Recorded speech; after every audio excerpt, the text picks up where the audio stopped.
Assalamualaikum warahmatullahi wabarakatuh. Perkenalkan, nama saya Muhammad Divastian. Saya dari kelompok 5 komposit.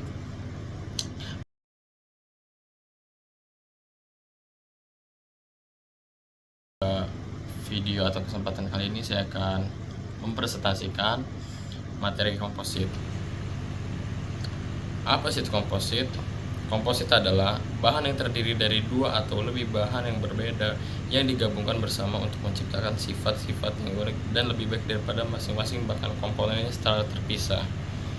Nah, untuk struktural atau struktur material komposit itu struktur yang terdiri dari dua jenis material atau lebih, kemudian digabungkan menjadi satu kesatuan dengan tujuan agar memiliki kekuatan yang lebih tinggi, sehingga menghasilkan sifat gabungan yang lebih kuat untuk memikul tekanan dibandingkan hanya dengan mengandalkan satu material saja.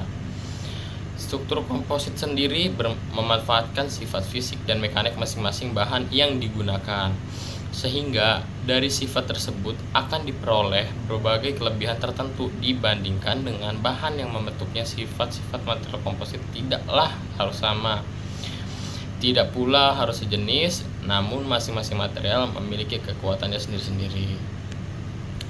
Oke, lanjut ke contoh struktural komposit. Di sini ada fabricate sandwich panel. Bukan sandwich roti ya, tapi emang bentuknya itu seperti lapisan-lapisan sandwich. Nah, di situ tuh ada facet, terus ada adhesive, honeycomb, facet lagi. Nah, itu tuh membentuk suatu lapisan yang dimana di bagian tengahnya itu terdapat adhesive and honeycomb. Oke, lanjut ke sejarah.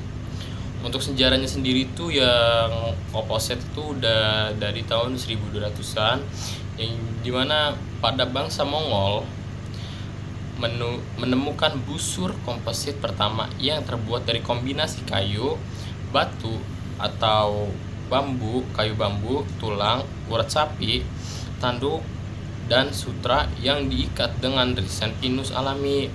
Kemudian untuk tahun 1800, karena semakin zaman itu semakin berubah, terjadinya revolusi kimia mengubah perkembangan komposit. Resin sintetik baru diubah dari wujud cair menjadi padat dalam struktur molekul ikatan yang menggunakan proses yang dikenal proses sebagai polimerisasi. Resin sintetis awal termasuk seluloid, melamin, dan bakelite. Kemudian masuk pada tahun 1900-an, teknologi semakin maju dan perkembangan zaman juga semakin maju. Jadi yang tadinya revolusi kimia mengubah perkembangan komposit, sekarang komposit lebih berkembang lagi, di mana mendorong perkembangan plastik, bahan seperti vinil, polistiren, fenolik, dan polyester dibuat dan diperlukan penguatan untuk memberikan kekuatan dan kekakuan. Kemudian masuk pada tahun 1930-an, menyaksikan perkembangan resin yang masih digunakan sampai sekarang. Pada tahun 1935, Owen Scoring memperkenalkan serat kaca pertama dan meluncurkan industri fiber reinforced polymer atau dalam singkatannya itu ada FRP. Masuk ke tahun 1940-an, selain sifat kekuatan terhadap berat-berat yang tinggi, ahli kimia mengetahui bahwa komposit fiberglass transparan terhadap frekuensi radio. Hal ini menyebabkan adaptasi komposit untuk kubah, radar, dan peralatan elektronik lainnya. Masuk tahun 1950-an, inovasi manufaktur berlanjut dengan perkembangan pultrusion, pencetakan kantong vakum, dan penggulungan filament skala besar. Komposit ini terus menemukan aplikasinya hingga saat ini. Tahun 1960-an, serat karbon meningkatkan rasio kekakuan dan berat bagian termoset untuk digunakan dalam lebih banyak aplikasi seperti dirgantara, otomotif, barang olahraga, dan barang konsumsi. Pada masuk ke tahun ke 1970-an, Polietilen dengan berat molekul sangat tinggi baru bergabung dengan serat canggih lainnya yang digunakan dalam terobosan dalam komponen ruang angkasa, pelindung struktural, dan pribadi, peralatan olahraga, perangkat medis, dan aplikasi lainnya. Masuk tahun 1990-an, material komposit menjadi lebih umum di bidang manufaktur dan konstruksi sebagai pengganti material tradisional yang hemat biaya seperti logam dan termoplastik, rekayasa, dan transportasi. Masuk ke masa depan, perusahaan khusus seperti perusahaan komposit Dirgantara akan mendapat tempat di industri ini. Dua aplikasi yang terus mengalami pertumbuhan. Masuk ke metode pembuatan komposit. Proses pembuatan komposit adalah tahap penting dalam produksi komposit. Karena ini mempengaruhi performa dan kualitas akhir produk. Dalam pembuatan komposit, dua atau lebih bahan yang memiliki sifat yang berbeda dikombinasikan untuk membentuk suatu material baru yang memiliki sifat yang lebih baik dibandingkan dengan bahan tunggal. Dari sini ada metode yang pertama, yaitu metode cetak. Bahan-bahan komposit dicetak menggunakan mold atau cetakan. Proses ini dapat dilakukan dengan berbagai teknik seperti teknik pembuatan dengan presisi tinggi, teknik pembuatan dengan sistem pemanas, dan teknik pembuatan dengan sistem vakum. Metode semprot pembuatan komposit yang melibatkan penyemprotan bahan-bahan komposit ke permukaan bahan dasar. Dalam metode ini, bahan dasar dapat berupa bahan logam, bahan komposit, atau bahan lainnya. Metode infusi pembuatan komposit yang melibatkan penambahan bahan-bahan komposit ke dalam bahan dasar. Dalam metode ini, bahan-bahan komposit dapat berupa serat, partikel, atau bahan lainnya.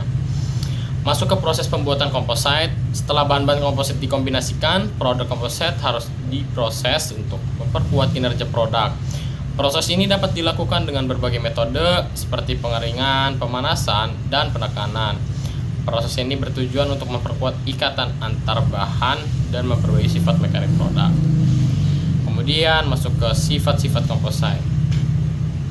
Sifat-sifat komposit itu terbagi menjadi kurang lebih ada 11 sifat-sifat. Yang pertama itu ada sifatnya itu kekuatan, yang dimana komposit memiliki kekuatan yang tinggi dan dapat dirancang untuk mengatasi beban tertentu. Kekuatan ini tergantung pada jenis serat atau penguat yang digunakan. Kekakuan. Kemudian yang kedua ada kekakuan. Kekakuan komposit mengacu pada kemampuannya untuk tidak mengalami deformasi saat diberikan beban. Komposit sering memiliki kekakuan yang tinggi. Yang ketiga ada ringan. Salah satu sifat paling menonjol dari komposit adalah beratnya yang ringan, terutama jika menggunakan serat karbon atau serat stek. Yang keempat ada ketahanan terhadap korosi. Banyak komposit tahan terhadap korosi yang membuat mereka cocok untuk aplikasi di lingkungan yang keras. Yang kelima ada ketahanan terhadap suhu tinggi. Beberapa komposit mampu bertahan dalam suhu tinggi tanpa mengalami perubahan signifikan dalam sifat mekanik mereka. Kemudian yang keenam ada ketahanan terhadap radiasi. Dalam beberapa aplikasi seperti ruang angkasa, komposit dapat dirancang untuk tahan terhadap radiasi luar angkasa. Yang ketujuh ada isolasi listrik. Komposit sering memiliki sifat isolasi listrik yang baik, yang membuat mereka berguna dalam aplikasi elektrik dan elektronik. Kemudian selanjutnya ada konduktivitas termal. Beberapa komposit memiliki konduktivitas termal yang rendah, sementara yang lain bisa memiliki konduktivitas termal yang tinggi, bergantung pada komposisinya. Kemudian ada daya tahan terhadap kelelahan. Komposit sering memiliki daya tahan terhadap kelelahan yang baik, yang membuatnya ideal untuk aplikasi di mana komponen mengalami tekanan berulang. Kemudian ada arah kekuatan yang terakhir. Kekuatan komposit dapat sangat bergantung pada arah penguat serat, yang memungkinkan desain yang sangat khusus untuk mencapai sifat-sifat mekanik yang diinginkan. Kemudian ada jenis-jenis komposit berdasarkan matriks yang digunakan. Oke, jadi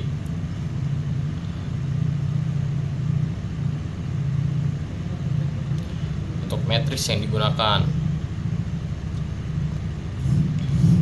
Jadi matriks ini adalah komponen yang membentuk kerangka komposit dan berfungsi sebagai pengikat. Biasanya terbuat dari polimer, logam, keramik, atau bahan lainnya. Baik. Yang pertama ada particulate composite material. Particulate composite material atau composite particle merupakan jenis komposit yang menggunakan partikel atau butiran sebagai filter pengisi. Partikel berupa logam atau non-logam dapat digunakan sebagai filter. Kemudian ada fibrous composite material. Fibrous composite material atau komposit serat terdiri dari dua komponen penyusun yaitu matriks dan serat. Kemudian ada structural composite material terdiri dari sekurang-kurangnya dua material berbeda yang direkatkan bersama-sama. Kemudian ada jenis komposit. Jenis-jenis komposit berdasarkan strukturnya. Yang pertama yaitu metal matrix composite terbuat dari serat yang diperkuat dengan logam, biasanya digunakan di industri aerospace. Kemudian ada keramik matrix composite terdiri dari serat yang diperkuat dengan matriks keramik, cocok untuk aplikasi suhu tinggi dan ketahanan korosi. Kemudian yang terakhir ada polymer matrix composite terdiri dari serat yang diperkuat dengan matriks polimer, contohnya termasuk komposit serat kaca dan serat karbon. Lanjut, ada pengaplikasian komposit. Contoh penggunaan bahan komposit dalam kehidupan sehari-hari adalah plastik. Antara aplikasi komposit secara luas dimanfaatkan dalam bidang otomotif, elektronik, industri konstruksi, industri mekanik, pengangkutan, kelautan, dan sebagainya. Pengaplikasian komposit terbagi menjadi 4 bagian atau 4 bidang. Yang pertama di sana bidang industri. Komposit juga digunakan pada peralatan industri yaitu pada pembuatan komposit kayu, yang dimana kayu lapis, kayu kertas, dan lain-lain. Kedua ada bidang industri kereta.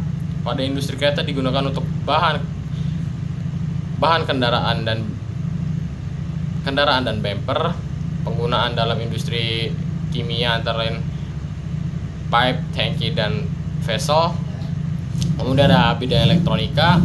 Di dalam bidang elektronika, komposit dipakai untuk papan litar. Kemudian terakhir ada bidang industri penerbangan. Untuk dalam bidang pengangkutan misalnya pada industri pesawat terbang dipakai untuk sayap dan bagian interior pesawat. Lanjut, di sini ada kelebihan komposit. Jadi yang pertama itu memiliki kekuatan yang tinggi, kedua tahan terhadap deformasi, ketiga tahan terhadap suhu tinggi, keempat tahan terhadap abrasi, 5 berat yang relatif ringan, kemudian yang terakhir dapat dibuat dengan berbagai bentuk dan ukuran. Setelah melewati kelebihan tadi, tak lupa juga pasti setiap sesuatu itu memiliki kekurangan. Baik, di sini saya akan membacakan kekurangan komposit itu sendiri. Jadi kekurangan material komposit adalah harga yang relatif mahal karena terdiri dari bahan-bahan serat alam adalah serat yang dihasilkan dari tumbuhan atau hewan. Sedangkan serat sintetis adalah serat yang dihasilkan melalui proses sintetis kimia. Baik, mungkin itu saja presentasi yang dapat saya sampaikan. Kurang lebihnya mohon maaf. Wabillahi taufiq wal hidayah. Wassalamualaikum warahmatullahi wabarakatuh.